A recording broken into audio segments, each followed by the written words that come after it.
Salut les amis, bienvenue sur On se fait une toile, je suis heureux de vous retrouver. Comme vous l'avez sûrement compris, nous sommes sur le triptyque, un triptyque de western autour du héros légendaire Wyatt Earp. Et donc, quoi de mieux pour finir ce triptyque avec un western de légende, comme son héros. Donc nous allons parler, vous l'avez compris, de Règlement de compte à Hockey Corral, un film de 1957 réalisé par John Sturges, encore lui, et avec des acteurs emblématiques de cette époque, Burt Lancaster, ensuite Kirk Douglas bien sûr, Rhonda Fleming, et le second rôle féminin qui vient juste d'être oscarisé pour son interprétation dans À l'Est d'Éden, je veux parler de Jo Van Fleet. Très percutante dans ce film. Donc voilà, la légende de Wyatt Earp est en marche et nous allons discuter de ce film ensemble et un très grand western, un western de légende. Okay, corral.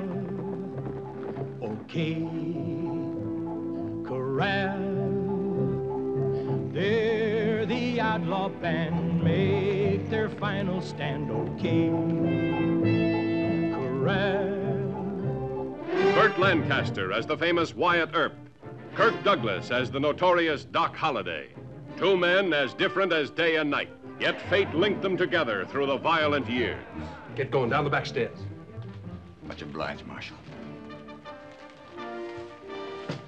I'll see you in Dodge City and thank you properly. You can thank me properly by staying out of Dodge City. Okay, corral.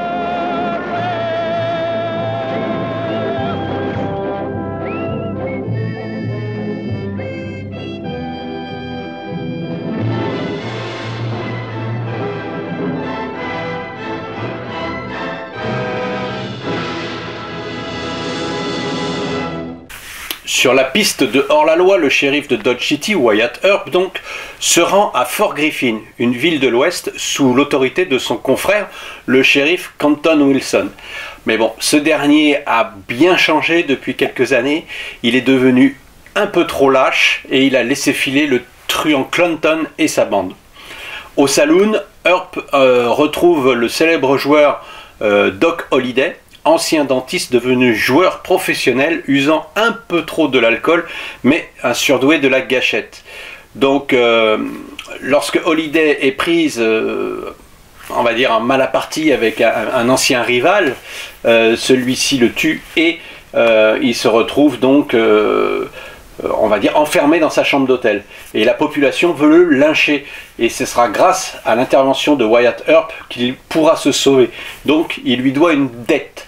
Dès lors, aussi, une amitié va se lier entre ces deux forts cow-boys, forts caractères. Et c'est là que commence réellement l'histoire de ce règlement de compte.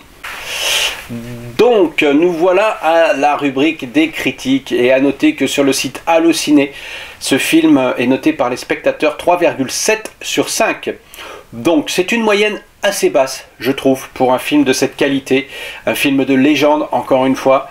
Il y a toujours des détracteurs et il y a toujours des critiques ultra mauvaises, et dont celle-ci que je vais vous partager et qui nous dit que la mise en scène est plutôt pas mal. Pour un western, ça veut dire qu'elle est archi nulle, voilà, c'est tout. Pour le reste, c'est ennuyeux du début à la fin. Les acteurs sont à la limite du supportable. L'histoire est sans intérêt, voire nulle. On pourrait s'attendre à ce que des scènes de fusillade remontent un petit peu le niveau, mais pas du tout. D'une part, elles sont beaucoup trop rares, et d'autre part, elles sont très mal réalisées. Voilà, je pense qu'on ne peut pas faire plus dur comme critique par rapport à ce film. Je pense que cette personne n'aime pas du tout les westerns, mais bon, chacun trouve son compte dans la multitude de films dans le cinéma. Par contre, je suis quand même heureux de voir qu'il y a une majorité de bonnes critiques. Et dans les excellentes, je vais vous partager celle-ci qui nous dit que c'est l'un des plus grands et des plus célèbres westerns du cinéma américain. Un remake donc de La Poursuite infernale de John Ford, histoire archi classique certes, mais admirablement tournée par John Sturges. Et puis, quelle interprétation de ce duo mythique Lancaster-Douglas. Ils se sont retrouvés par la suite, avec beaucoup moins de réussite, c'est vrai, des scènes d'action d'anthologie, une musique légendaire, des décors naturels fantastiques, et comme il n'y a pas que des coups de feu dans la vie, on va dire, une constante réflexion sur l'alchimie, sur l'amitié, mais aussi sur la mort. Donc c'est un chef-d'œuvre du genre.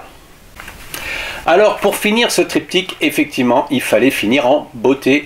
Et ce règlement de compte à hockey choral, eh bien, c'est un des meilleurs films que l'on ait découvert dans notre jeunesse et qu'on ne peut pas avoir oublié.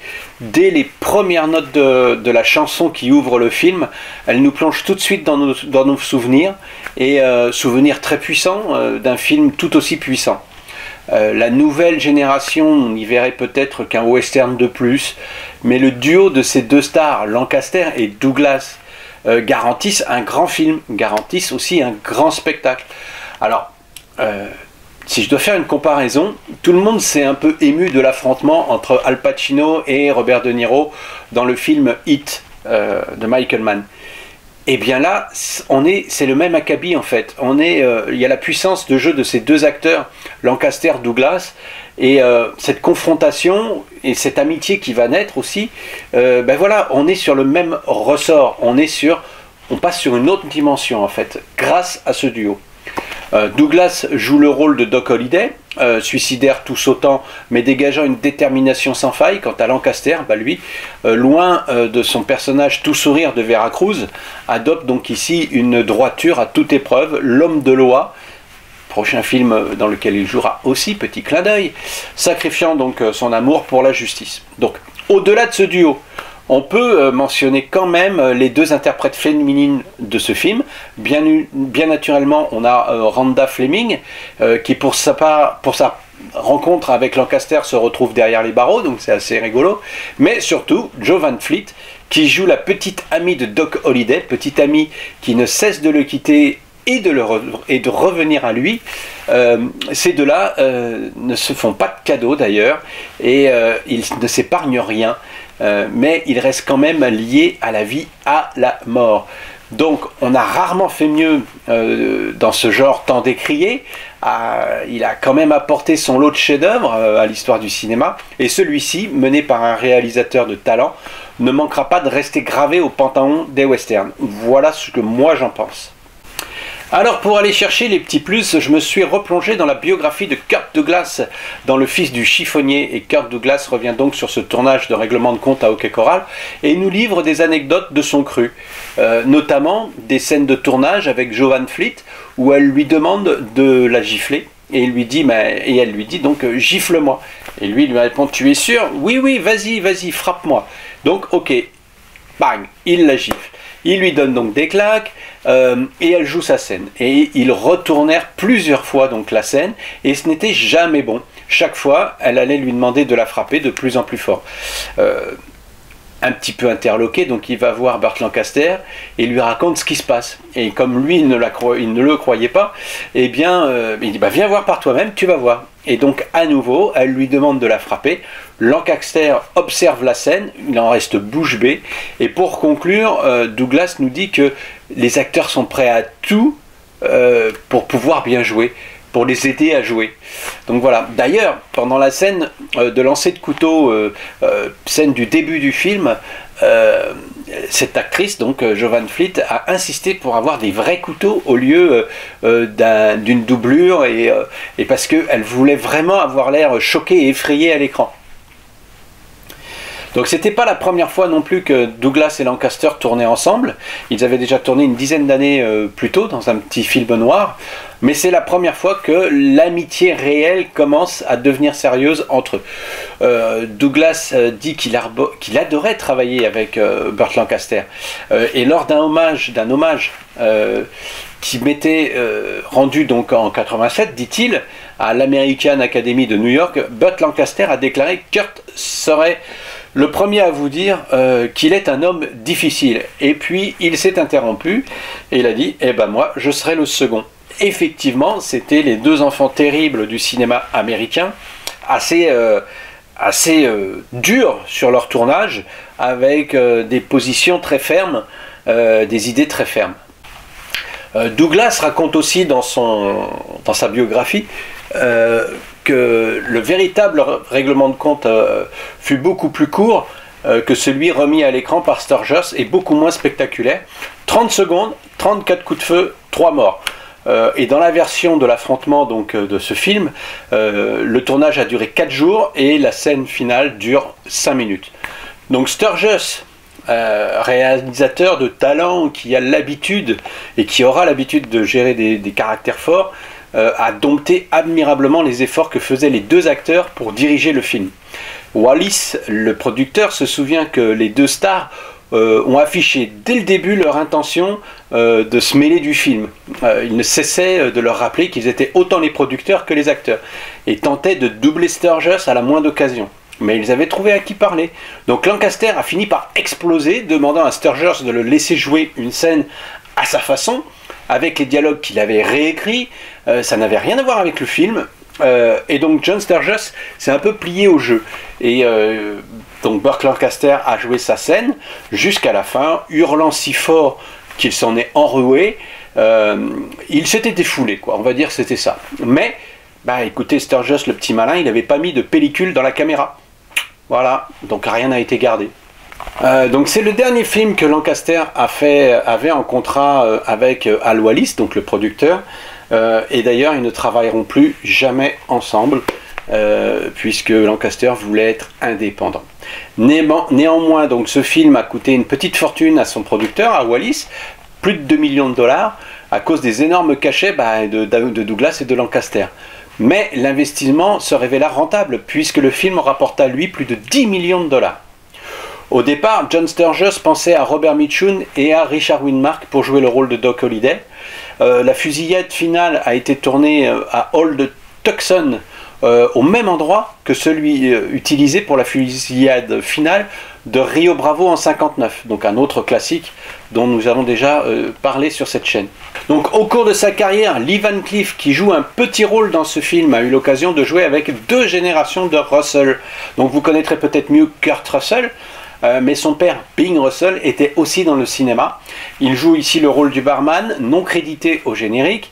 Et ensuite, donc, Lee Van Cleef a retrouvé Kurt Russell dans le film de John Carpenter. Vous vous souviendrez, vous devez connaître d'ailleurs New York 97, Escape to New York.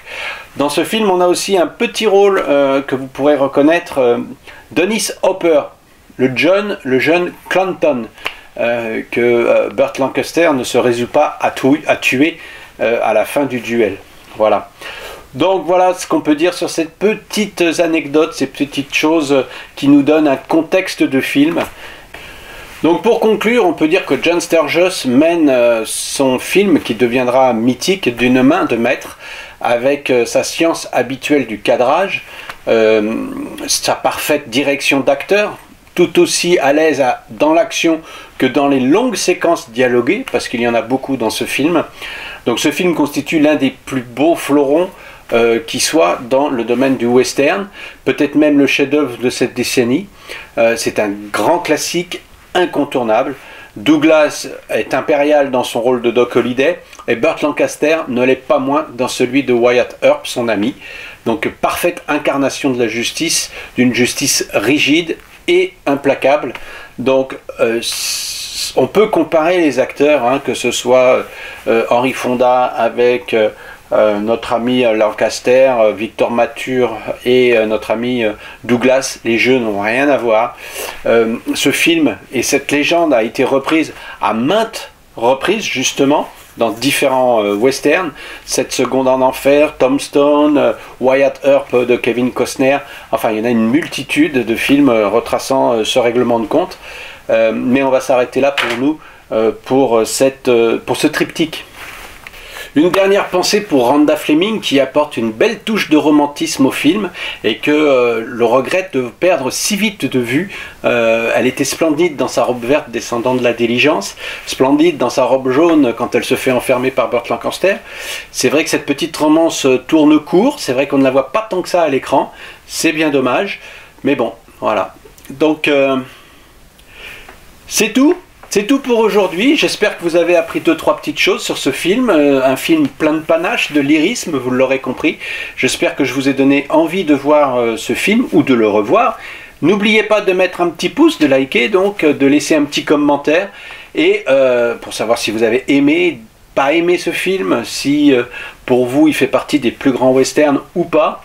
Je vous invite à vous abonner à la chaîne aussi, ça serait très gentil. Et puis je vous dis à bientôt pour un nouveau film. On va sortir du genre, je ne sais pas encore ce que nous allons pouvoir voir et discuter ensemble, mais ce sera un classique pour sûr. Et je vous dis à très bientôt. Ciao, à bientôt.